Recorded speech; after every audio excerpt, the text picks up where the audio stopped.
오늘은 주님께서 우리 죄를 대신해서 십자가 위에서 돌아가신 날을 기념하는 성금요일입니다. 1년 전에 1년 중에서 성천의 전례가 없는 유일한 날이기도 합니다. 교회는 깊은 침묵 속에서 오늘을 보내고 주님의 십자가를 경배하며 우리의 신앙을 되돌아보는 시간을 갖게 됩니다.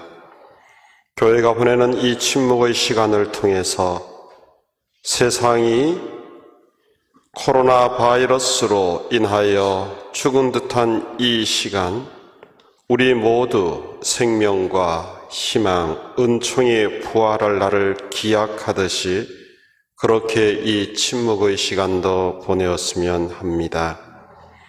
이 시간은 지나갈 것입니다. 생명과 부활을, 희망의 시간을, 부활이 이제 우리 마음 안에서 곧 일어날 것이기 때문입니다. 저는 오늘 십자가의 길에서 만났던 사람 가운데 키레네 사람 시몬에 대해서 좀 묵상해 보고자 합니다. 키레네는 예루살렘에서 아주 먼 곳입니다. 아프리카, 이집트의 서쪽에 있는 지금 리디아라고 하는 그 나라의 한 도시가 바로 키레네입니다. 지중해 무역을 다스리고 있던 로마의 지배를 받으면서 성장했던 큰 도시였는데 이 키레네와 예루살렘은 아주 먼 곳입니다. 이 키레네 사람, 아프리카 사람이 왜 예루살렘에 왔는지 정확한 보도는 없습니다. 무역을 하러 왔는지 아니면 그도 유대인이어서 신앙생활을 지키기 위해서 예루살렘을 방문했는지 알 수는 없습니다. 아무튼 그는 십자가의 길을 가고 있는, 골고타로 끌려가고 있는 예수님을 만나게 됩니다. 그리고 병사들에게 강제로 끌려와서 십자가를 지게 되었습니다.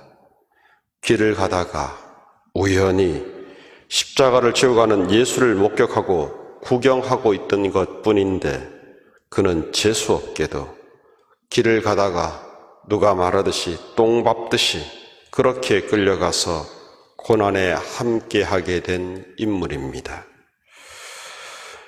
내가 만일 이런 상황이면 어땠을까? 정말 하루 종일 투덜거리면서 재수 옴붙었다고 난리가 났을 것 같습니다. 아무튼 시몬은 그렇게 예수님의 길에 함께 동참했던 인물입니다. 이런 시몬에 대해서 예수님의 마음은 어땠을까? 조롱과 채찍이 난무하는 시간, 극도의 고통으로 신음하는 순간, 한 발자국도 더 나아갈 수 없을 만큼 지쳐버린 이 순간, 그리고 넘어져서 일어날 기력도 없는 그 순간에 자신의 십자가를 대신 짊어져 준 이 시몬에게 얼마나 감사하지 않았을까? 고마워하지 않았을까 하는 생각이 듭니다. 어쨌든 시몬은 십자가를 대신 지고 가게 되었는데 상상 속에서 시몬과 예수님을 만나면 이런 상황이지 않았을까 하는 생각을 해봅니다. 사형수인 예수님의 눈빛에 보통은 증오와 분노가 있어야 하는데 그는 고통과 또 지침으로 인해서 온 힘에 힘은 없지만 그래도 그의 눈빛은 살아있었고 자신을 바라볼 때 정말 감사하는 눈빛으로 그를 보는 그 마음에 어쩌면 그는 깜짝 놀라지는 않았을까?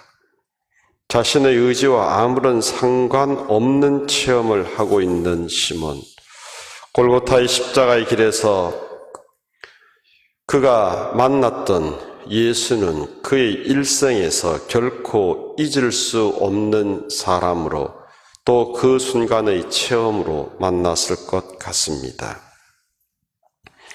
아무튼 십자가의 길에서 함께했던 시몬, 훗날 어떻게 변화했을까?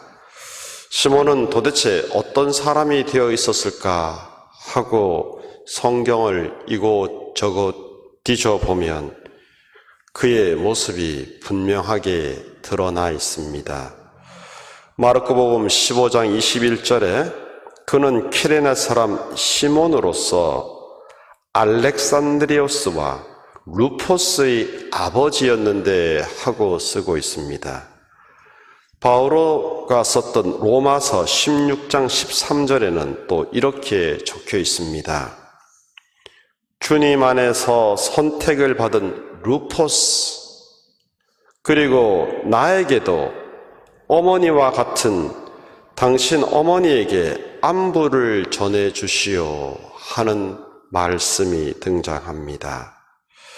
로마에 있는 형제들에게 바오로 사도가 문안의 편지를 쓰면서 주님 안에 선택받은 루포스, 나에게도 어머니와 같은 당신의 어머니에게, 이런 글귀들을 볼 때 분명 이 시몬이 어떤 인물이었는지 짐작하게 합니다.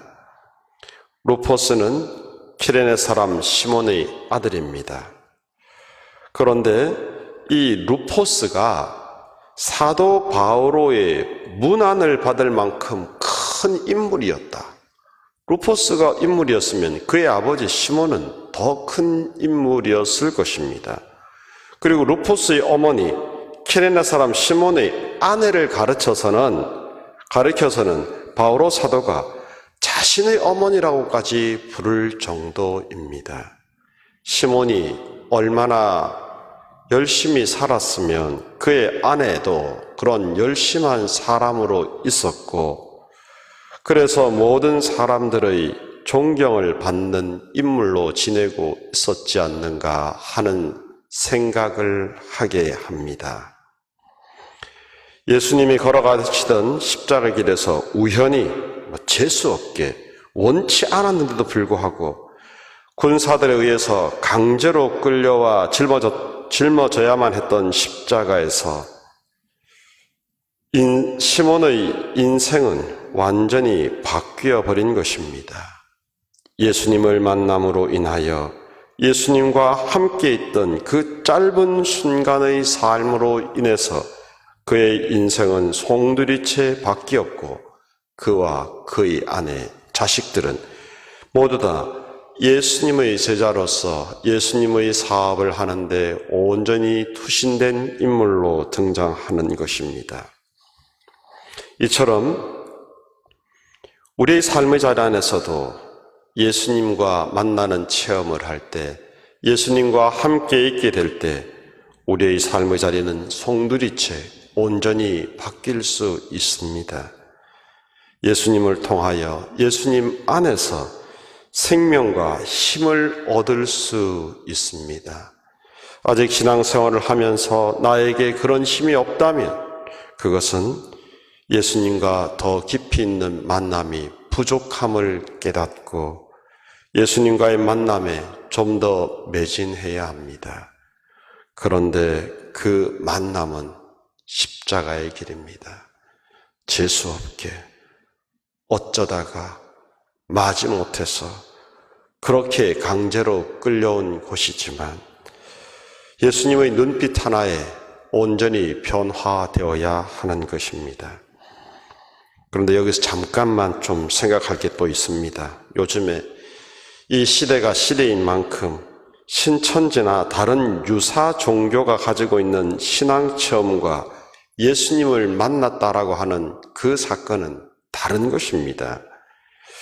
예수님을 만나는 신앙인들은 온전히 자신의 삶을 봉사와 사랑으로 이웃을 위해 살아가는 삶으로 바뀌어 갑니다.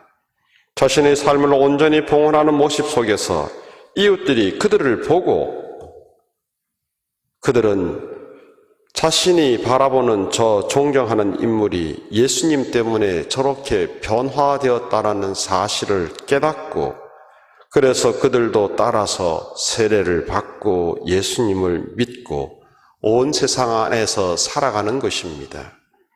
신천지나 유사 종교인들이 갖고 있는 신앙 체험들은 오직 자기 자신만 알고 자신이 가지고 있는 종교적 영역만을 확장하려고 하는 그런 야심에 가득 찬 그런 것이 결코 아닙니다.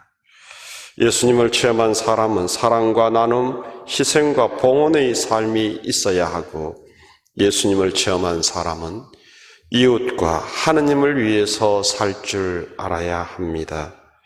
어쩌면 우리 교회도 우리가 무슨 죄가 있어서 왜 이렇게 성삼위를 허전함 속에서 이 고통 속에서 이렇게 보내야 합니까?